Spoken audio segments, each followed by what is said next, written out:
बड़ी खबर झरिया से। झरिया सिंदरी मुख्य मार्ग के बनियाहीर 4 नंबर में फिर एक बार गोप धसान से अफरा तफरी मच गई है। लोगों में दहशत का माहौल है और घरों में दरारें पड़नी शुरू हो गई हैं। मौके पर पहुंचे कांग्रेस के प्रदेश प्रवक्ता शमशेर आलम और पूर्व पार्षद अनूप कुमार साहू ने बीसीसीएल और देव प्रभा आउटसोर्सिंग कंपनी पर गंभीर आरोप लगाए हैं। उन्होंने कहा, बीसीसीएल के अधिकारी भ्रष्टाचार में डूबे हैं और आउटसोर्सिंग कंपनी अपनी मनमानी चला रही है।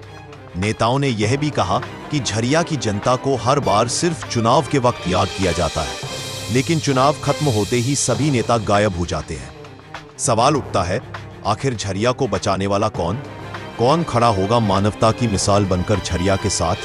धसान से तबाही, नेताओं पर सवाल, झरिया फिर संकट में। जोहार झारखंड राज 24 में आप सभी का स्वागत है। इस वक्त मैं मौजूद बनियाहीर 4 नंबर में और आपको बताते चलें कि झरिया सिंदरी मुख्य मार्ग जो बनियाहीर 4 नंबर है, यहाँ पे फिर एक बार बूथ हो गया है। और आइए यहाँ के कांग्रेस के प्रवक्ता जो है शमशेर आलम जी, उनसे जानने का प्रयास करेंगे और कुछ स्थानीय लोग हैं और कुछ जनप्रतिनिधि हैं, उनसे भी जानने का प्रयास करेंगे कि आए दिन यहाँ पे जो ग्रुप हो रहा है, यहाँ पे जो झरिया विधानसभा में जो आउटसोर्सिंग चल रही है, इन सब कई ऐसे मुद्दे हैं जिसको लेकर बात करेंगे। तब तक के लिए खबरों के साथ बने रहें।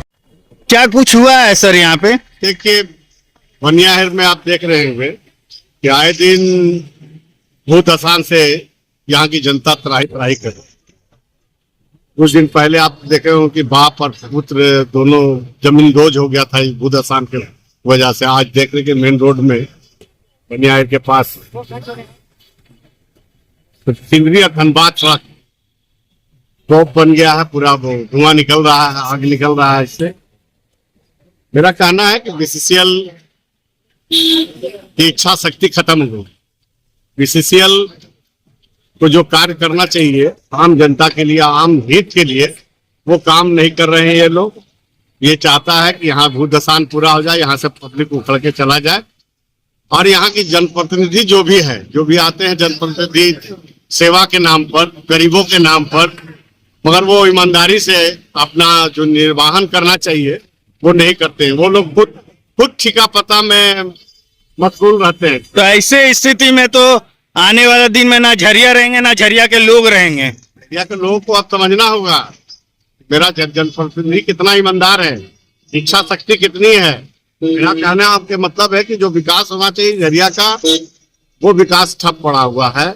और बीसीसीएल पर बहुत ही आम जन को, झरिया के आम जनता को दबाव बना करके जब हमारा मुख्य सड़क ही धस जाएगा तो हम जाएंगे कहाँ, रहेंगे कहाँ? तो क्या कुछ कहेंगे? मान लिया जाए बीसीसीएल हो या जो आउटसोर्सिंग कंपनी चल रही है, जिसके कारण झरिया के विधानसभा में कई लोग ऐसे जो टीबी, हैजा, कैंसर जैसे बीमारी से जूझ रहे हैं। हमने कहा अभी कुछ देर पहले हमने बीसीसीएल के ऑफिसर लोगों से कहा कि भाई पूरी ईमानदारी से इसका मरम्मत किया जाए। अगर इस पर भी आप खेल करेंगे, निपापोती करेंगे, तो हम जनता को लेकर के सड़क पर उतरेंगे। आए दिन थूक पुलिस करके चल जाते हैं अधिकारी। नहीं चलेगा। ये देखिए मुख्य सड़क है, सिंदरी धनबाद का मुख्य सड़क है। अगर ये धस जाएगा तो लोग कहाँ आना जाना करेंगे? मुख्य सड़क से ही खेला अगर करेंगे ये लोग, भ्रष्टाचार करेंगे, ये तो बर्दाश्त से बाहर है भाई। अगर इस तरह का थूक पॉलिश करेगा तो हम लोग इसका बर्दाश्त नहीं करेंगे। आप अपना परिचय दीजिए। शमशेर आलम, प्रवक्ता, झारखंड प्रदेश कांग्रेस। क्या कुछ नहीं, यहाँ तो आए दिन हमेशा इस तरह की घटनाएं होती रहती है। कौन सा जगह है भैया? ये आपका बनियाहीर 4 नंबर है। यहाँ मुख्य मार्ग है जो झरिया पाथरडी झरिया सिंदरी मुख्य मार्ग है।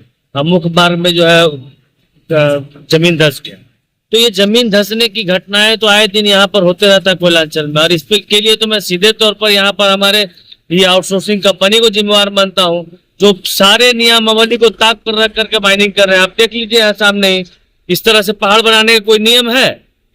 किस तरह से पहाड़ बनाया, कितना हाइट है? तो जितना भी नॉर्म्स है, जो भी नियमावली है उत्खनन नीति का, वो सारे को ताक पर रख करके ये लोग काम करते हैं। हम समझते हैं कि इसमें सारा जो है बीसीसीएल के बड़े से बड़े अधिकारी, यहाँ तक कि डीजीएमएस के अफसर, सारे लोग मिले हुए हैं। पूरा झरिया को लूटने में, झरिया शहर की खूबसूरती को बर्बाद करने में लोग तुले हुए हैं। ये जो आउटसोर्सिंग चल रही है, तो इसके कारण प्रदूषण भी हो रहे हैं। ऐसा देखा जाता था कि 60 साल 70 साल की उम्र में टीबी, कैंसर, हैजा जैसे बीमारी होते थे। अभी जो बच्चे जन्म ले रहे हैं वैसे बच्चे भी बीमार पड़ रहे हैं। वही तो कह रहे हैं कि आउटसोर्सिंग कंपनी हर वह नियमावली को ताक पर रखता है, चाहे वो प्रदूषण का सवाल हो, चाहे आपका जो है ट्रांसपोर्टिंग का सवाल हो, सब चीज को वो ताक पर रखा। कोई नियम को फॉलो नहीं करते हैं। अब अधिकारियों को जब पैसा दे करके भ्रष्टाचार में लिप्त होकर के ये लोग पूरा खुली छूट मनमानी कर रहे हैं। कोयला चोरी भी वही हाल है। तो ये सब सारे कारण है इस तरह की घटनाओं। अधिकारी लोग का 1-1 लाख 1.5 लाख, डीजीएमएस सारे लोग इसके लिए जिम्मेवार है, जिला प्रशासन भी जिम्मेवार है। अधिकारी लोग जो है बीसीसीएल के 1 लाख 1.5 लाख 2-2 लाख पेमेंट है, तो फिर ऐसी क्या मजबूरी है कि चंद पैसे के लिए जो है ईमान तक को बेचने के लिए तैयार हैं? बोले तो लोगों का जमीन मरता जा रहा है। जितना ज्यादा वेतन है फिर भी घूस लेने से बाज नहीं आते हैं। पता नहीं उसको वेतन से पेट भी नहीं भरता है। ऐसी स्थिति हो गई है कि लगता है कि वो लोग धर्म का जो है कहीं कोई मतलब ही नहीं रहा है। लगता है मरेंगे तो सब लाद करके ले जाए। तो क्या ऐसी स्थिति में झरिया बचेंगे या झरिया लोग बचेंगे? झरिया का तो दिन प्रतिदिन जो झरिया खूबसूरती यहाँ का अस्तित्व दिन प्रतिदिन समाप्त होता जा रहा है। ये हम लोग के लिए बहुत बड़ी चिंता का विषय। आप अपना परिचय दीजिए। अनिल कुमार साहब, पूर्व पार्षद, नगर निगम धनबाद। आपको बताते चले कि बनिया हीर और जो सिंदरी का मुख्य मार्ग है, आप देख सकते हैं यहाँ पे ग्रुप हुआ है और केंद्र के द्वारा यहाँ पे जो है भरपाई किया गया है, जो खेत है उसे भरा गया है। आपको बताते चले कि आए दिन यहाँ पे धूप होता है और इसी तरह यहाँ पे धूप पॉलिश किया जाता है। यहाँ के जो एरिया 10 के जो एजीएम है परवेज आलम, उसे हमने जानने का प्रयास किया और वो भी जो है ध्यान देने से इनकार कर रहे थे। तो कहीं ना कहीं जो कि लापरवाही रहती है, जिसको कारण जो है ये लोग ध्यान नहीं देते हैं। और आपको बताते चले झरिया में अब देखने वाली बात क्या है कि जो जनप्रतिनिधि है, राजनीतिक मुद्दा को छोड़ के कौन है ऐसा प्रतिनिधि है जो मानवता का मिसाल कायम करेंगे और झरिया विधानसभा को बचाएंगे, या फिर सिर्फ चुनाव के दरमियान में अपना रोटी सेकने का काम करेंगे। आप देख सकते हैं कि इधर आउटसोर्सिंग मनी जो चल रही है, इसके कारण भी टीबी, हैजा, कोलरा जैसे बीमारी बच्चों को फैल रहा है। जबकि पहले, आज से कई साल पहले 50 साल 60 साल होने के बाद ये सब बीमारी होते थे। लेकिन अगर देखा जाए तो आजकल जन्म जब होता है बच्चा, उसी समय से ये सब बीमारी फैल रही है। तो कहीं ना कहीं आउटसोर्सिंग जो चल रही है, जिसके कारण यहाँ पे प्रदूषण झरिया विधानसभा और पूरा झरिया विधानसभा त्राहिमाम कर रही है। देखने वाली बात क्या है कि आखिर झरिया को कौन बचाएगा, या फिर जाके अपने चुनावी मुद्दा और वोट के कारण सिर्फ यहाँ की जनता का इस्तेमाल किया जाएगा और इसी तरह यहाँ की जनता को मरने के लिए छोड़ दिया जाएगा। तब तक के लिए खबरों के साथ बने रहे। बनिया हीर 4 नंबर से राज 24 कैमरामैन कमलेश के साथ राजकुमार तांती।